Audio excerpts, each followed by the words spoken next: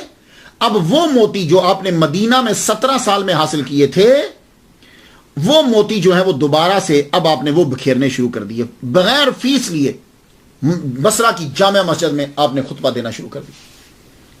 اس دور کے اندر جو کلاسز ہوتی تھی نا وہ مسجد میں ہوتی تھی، اب بھی مساجد میں ہی ہوتی، اور ہماری بڑی بڑی یونیورسٹی جو ہیں وہ مساجد ہی تھی پہلے، پھر مدرسہ بنی، پھر یونیورسٹی بن گئی۔ تو اس وقت کلاسز کا یہ نہیں ہوتا تھا کہ ایک اسکول ہے، ایک یونیورسٹی ہے، وہاں جانا، مسجد کے اندر شروع آپ نے خطبہ شروع کر دیا، آواز دینا شروع کی۔ تو حضرت مولا علی شیر خدا رضی اللہ تعالیٰ عنہ 3 دن کے دورے پر بصرہ تشریف لائے ہوئے تھے۔ تو ہمارے ہاں جو ہوتا ہے وہ یہ دیکھا جاتا ہے کہ مولوی جو ہے وہ کام ٹھیک کر رہا ہے یا نہیں۔ تو مولوی عالم جو ہے وہ کام ٹھیک کر رہا ہو تو معاشرہ ٹھیک ہوتا ہے، جب یہ کام ٹھیک نہ کر رہا ہو تو معاشرہ بگڑ جاتا ہے۔ مولا علی شیر خدا رضی اللہ تعالیٰ نے اس کی جانب توجہ دی۔ آپ بصرہ میں آئے تو آپ نے کہا دیکھوں کہ جتنے واعظ کہنے والے ہیں یہ کام ٹھیک کر رہے ہیں یا نہیں۔ آپ اب نقاب اوڑھ کر ہر ایک کی محفل میں بیٹھے، ہر ایک کی محفل، کئیوں کا تو ممبر توڑ دیا آپ نے، اور کئیوں کو پکڑ کے نیچے دوران تقریر پکڑ کے نیچے، چلو تم ممبر پہ بیٹھنے کے قابل نہیں، تیرے اندر صلاحیت ہی نہیں۔ آپ پہلے گفتگو سنتے تھے، گفتگو سننے کے بعد پھر سوال کرتے تھے، اور اگر صلاحیت دیکھتے تو ممبر پر بیٹھنے کی اجازت دیتے، نہیں تو اس کے بعد روک دیتے کہ آج کے بعد تو ممبر پہ نہیں بیٹھے گا۔ ایک سے آپ نے پوچھا تجھے ناسخ منسوخ کا پتہ ہے؟ کہنے لگا نہیں۔ فرمانے لگے جب تمہیں قرآن کی ناسخ اور منسوخ کا نہیں پتا تو تقریر کیا کر رہا ہے، چلو سر۔ تو یہ 3 دن کا جو آپ کا ٹرپ تھا، دورہ تھا جو بصرہ کے لیے، آپ جامع مسجد بصرہ میں پہنچے۔ حضرت امام حسن بصری رحمۃ اللہ علیہ آپ خطبہ دے رہے۔ خطبہ جب آپ دے رہے ہیں تو آپ نقاب اوڑھ کر بیٹھ گئے، آپ نے سنا۔ سننے کے بعد آپ کو معلوم ہوا کہ آدمی دم ہے، تو پہچانتے تھے، ملاقات تو تھی، یہ تو آپ کہہ نہیں سکتے کہ حضرت علی ان کو جانتے نہیں تھے۔ 17 سال جو مدینہ میں گزار کر آئے ہیں تو حضرت علی نہیں جانتے ہوں گے، بس وہ واچ کر رہے تھے۔ نقاب ابھی چہرے پہ ہی ہے تو کھڑے ہو کے پوچھتے ہیں تم عالم ہو یا طالب ہو؟ عالم ہو یا طالب ہو؟ اب دونوں جواب دیتے مولا علی کے سامنے تو گئے، تو بڑے کے سامنے اپنے آپ کو بالکل ختم کر دو۔ ہاں یہ یاد رکھنا، طالب بھی ایک بہت بڑا درجہ ہے، پھر گفتگو کریں گے، طالب بھی بہت بڑا درجہ ہے۔ لیکن امام حسن بصری رحمۃ اللہ علیہ سمجھ گئے، کہنے لگے میں نہ طالب ہوں نہ عالم ہوں۔ تو کہا پھر کیا ہو؟ کہا جو حضور سے ملا منو ان میں تقسیم کر رہا ہوں۔ تو آپ چل پڑے یہ کہتے ہوئے، کلام اچھا ہے کہتے ہوئے چل پڑے۔ امام حسن بصری رحمۃ اللہ علیہ نے پہچان لیا، آپ تو 17 سال مدینہ میں رہے ہیں، آپ کو نہیں پتا کہ سوال کرنے والا کون ہے؟ پیچھے پیچھے چل پڑے۔ حضرت علی رضی اللہ تعالیٰ عنہ نے پیچھے مڑ کے دیکھا، فرمانے لگے کہاں آ رہے ہو تم؟ کہا امیر المومنین میں آپ کو پہچان گیا ہوں، مولا علی شیر خدا ہو، میں آپ کو پہچان گیا ہوں۔ آپ نے چہرے سے نقاب اتارا تو اس وقت امام حسن بصری رحمۃ اللہ علیہ عرض کرتے ہیں حضور مجھے وضو کروائیے۔ تو آپ کیا سمجھتے ہیں ان کو وضو نہیں آتا تھا؟ بھائی جو 130 صحابہ سے ملا ہے، حضرت عثمان غنی رضی اللہ تعالیٰ عنہ کے پیچھے نمازیں پڑھی ہیں، ان کو وضو کرنا نہیں آتا؟ نہیں، یہ بات ہی کچھ اور تھی۔ حضرت علی نے پانی منگوایا، پانی منگوا کے فرمایا کرو، بس وہ وضو کروانا تھا کہ ظاہری اور باطنی تمام طہارتیں اعلیٰ مقام پر پہنچا دی، ہر شے پاک۔ اس جگہ کا نام ہی باب التشت رکھ دیا گیا۔ تو جب مولا علی شیر خدا نے آپ کو اجازت دے دی تو اب آپ کو بصرہ کا مفتی قرار دے دیا گیا۔ بصرہ کے اندر آپ ہی کا فتویٰ چلتا تھا، تو بصرہ کی جامع مسجد کے اندر پھر آپ نے خطبہ دینا شروع کر دی۔ تو کلاسز لگتی تھی، ہفتے میں لیکچر ایک بار دیتے تھے، ویسے آپ پڑھاتے رہتے تھے کیونکہ آپ نماز بھی پڑھاتے تھے۔ تو آپ کون کون آتا؟ میں چند کے نام بتا دوں۔ حجاج بن یوسف، آپ تقریر فرما رہے ہیں، حجاج بن یوسف آپ کی محفل میں آ گیا، اور اب وہ نقاب کر کے نہیں آیا، ننگی تلوار لے کر، آرمی ساتھ لے کر آیا اور بیٹھ گیا مجمع میں۔ ایک آدمی بس بیٹھا ہوا ساتھ والے کو کہنے لگا لے بھائی امتحان آ گیا حسن بصری کا، دیکھتے ہیں کیا کرتا ہے. آپ تقریر فرماتے جا رہے ہیں, مجال ہے کہ آپ نے نظر اٹھا کے اس کی طرف دیکھا بھی ہو؟ نہیں دیکھا, ذکر تک نہیں کیا, توجہ ہی نہیں کی اس کی طرف. پورا لیکچر آپ نے دے دیا. اور لیکچر کس پہ دیتے تھے؟ آپ کا ٹاپک خوف خدا اور خوف آخرت ہوتا تھا. اس کی وجہ کیا تھی؟ اس کو آپ ٹاپک کیوں بناتے تھے؟ اسی طرح عبد القادر گیلانی رحمۃ اللہ علیہ کی بھی لیکچر سن لیجیے, خوف خدا خوف آخرت. کیوں؟ دیکھیے وجہ یہ ہے کہ مسلمان بڑے امیر ہو گئے تھے. حضرت عمر رضی اللہ تعالیٰ عنہ کہ دور حکومت میں ہی مسلمانوں کے پاس اتنا مال غنیمت آیا کہ مسلمان امیر ہو گئے. غریب جو آدمی ہوتا ہے اس کے اندر خوف خدا اور خوف آخرت ہوتا ہے, لیکن جب آدمی امیر ہو جاتا ہے تو پھر یہ دونوں چیزیں اس سے ہٹتی جاتی. تو بصرہ کے لوگ امیر تھے, مسلمان امیر ہوتے جا رہے تھے, اس لیے آپ نے اس ٹاپک کو چنا. تو خوف خدا اور خوف آخرت کا خاص لیکچر آپ نے اس دن دیا جب حجاج ابن یوسف بیٹھا ہوا. جب آپ لیکچر پورا کر چکے تو وہی آدمی جو کہہ رہا تھا آج امتحان ہے, تو کہنے لگا حسن از حسن, حسن واقعی بڑا خوبصورت ہے بھائی. حجاج ابن یوسف اٹھا, آج اس نے ہاتھ چومے, اور ہاتھ چوم کے یہ کہنے لگا جس کسی نے مرد دیکھنا ہو تو وہ انہیں دیکھے. اللہ اکبر جل شان. اسی طرح آپ کے مجمع کے اندر محمد ابن سیرین, علامہ ابن سیرین جو ہے وہ بھی بیٹھتے. ابن سیرین کون ہے؟ یہ آپ نے کتاب دیکھی ہوگی, یہ تعبیر الرؤیا, علامہ ابن سیرین کی یہ کتاب ہے. ان کو یوسف ثانی کہا جاتا ہے. یہ ان کے پیچھے نماز پڑھتے تھے. ہاں, یہ 9 سال چھوٹے ہیں حضرت امام حسن بصری رحمۃ اللہ علیہ سے, چونکہ یہ بصرہ میں پیدا ہوئے تھے. ابن سیرین جو ہے نا جنہوں نے تعبیر الرؤیا, یہ بصرہ میں پیدا ہوئے.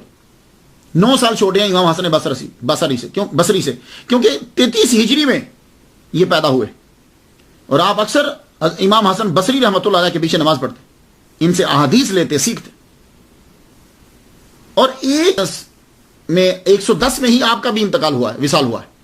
امام حسن بصری رحمۃ اللہ علیہ کا جب وصال ہو گیا, آپ کو خبر پہنچی کہ بھائی جن کے پیچھے آپ نمازیں پڑھا کرتے تھے, جن کے لیکچر سنتے تھے, جن سے حدیث سیکھتے تھے, ان کا وصال ہو گیا ہے. آپ پر اتنا غم کا اثر ہوا کہ آپ کا چہرہ متغیر ہو گیا, رنگ متغیر ہو گیا.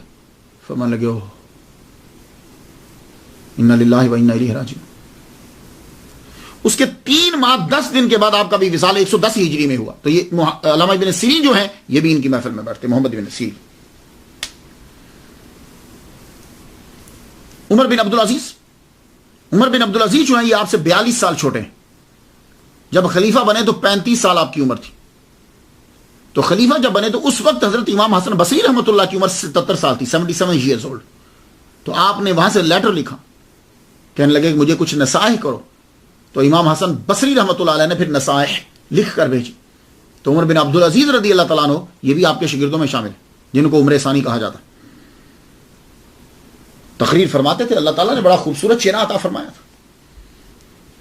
آپ بڑے مشہور تھے, آپ کے لیکچرز, آپ کے وعظ دور دراز تک مشہور تھے. یہ نہیں کہ بصرہ کے محلے کے اندر ہی مشہور ہے.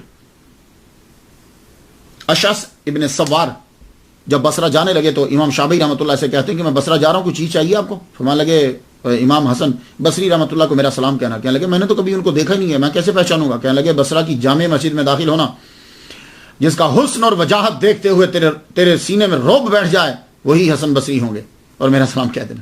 واقعی جب آپ مسجد میں داخل ہوئے, جامع مسجد میں آپ تقریر فرما رہے تھے, اتنے خوبصورت اور وجیح اور دبدبا آپ کا, واقعی آپ پہ رعب پڑا. کہنے لگے سچ کہا تھا امام شافعی. اور امام باقر علیہ السلام کی محفل میں جب کبھی تذکرہ ہوتا امام حسن بصری رحمۃ اللہ علیہ کا, تو آپ فرماتے تھے کہ بھائی ان کے کلام میں تو انبیاء کے کلام کی سی تاثیر ہوتی تھی. اللہ اکبر. تو میں جب پڑھتا ہوں ان کی تقاریر کو, ان کی تقریر جب میں پڑھتا ہوں, تو حضرت لقمان علیہ السلام کے بارے میں آپ نے پڑھا, کبھی پڑھیے گا. ان کے نصائح جو تھے وہ بڑے مشہور تھے, نصیحتیں جسے کہتے ہیں ہم, وہ بڑی مشہور تھی. جو انہوں نے اپنے بچے کو کی, جب وہ لوگوں کو کرتے تھے, وہ بڑی مشہور, عرب کے اندر تو مشہور تھی. بالکل اسی طرح کا کلام آپ کو ان کے تقریروں میں ملے گا, بڑی خوبصورت موتی. میں لمبا ہو جائے گا لیکچر, لیکن چند باتیں آپ کو میں بتا دیتا ہوں. میں کرامتیں آپ کو نہیں بتا رہا, کرامتیں ان کی بے شمار ہیں, لیکن میں یہ بتا رہا ہوں کہ ہمیں کرنا کیا ہے. ہمیں ان کی سیرت پر عمل کرنا ہے, ان کی باتوں پر عمل کرنا ہے. تو میں آپ کو چند باتیں بتا دیتا ہوں. آپ فرمایا کرتے تھے, تقریر کر رہے ہو, دیکھو کس انداز سے سمجھا رہے ہیں. کہنے لگے سنو, یہ جو دنیا ہے نا, یہ سواری ہے, یعنی جس کے اوپر تم چڑھتے ہو, جیسے اونٹ